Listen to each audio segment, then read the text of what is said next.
Hello mga kabayan. So ayan, prepare ng ating bagahe. So ang aking aeroplano pala ay Philippine Airlines. So ang nakalagay sa aking ticket ng baggage allowance ay 2 pieces. Equivalent yan siya sa 23 plus 23 per malita kilo. So ito nga pala kabayan, ito tinimbang ko ay nasa ano lang siya mga kabayan, nasa 20 kilos.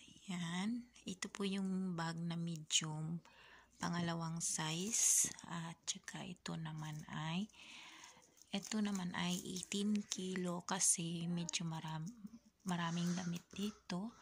Dito medyo maraming chocolate. Ayan.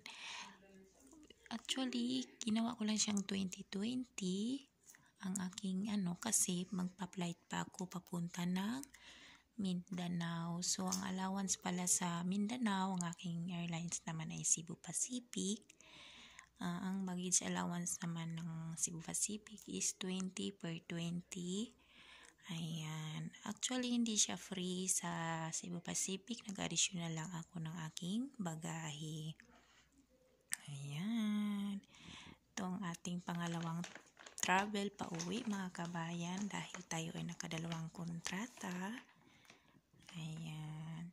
Ayan, hirap po na mga kabayan kasi dati nag-grab naman ako. Medyo manipis lang siya kasi ito lang yung cling sa pagkain. Ayan, maliit lang siya. At least mayroon makapaprotekta sa ating bagahe na hindi agad siya magasgas. Ewan ko lang kung makasurvive ito. Nilagyan ko din siya ng tape dito para hindi siya magano.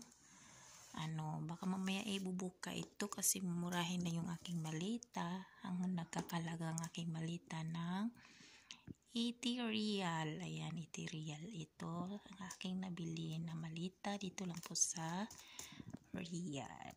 Yun lang mga kabayan. Yan yung mga tips. Nilagyan ko din ng ribbon para mabilis natin makita ang ating bagahe. Ayan. Actually, ito yung pantali sa uniform ko. Ginupit ko, tapos nilagay ko dito.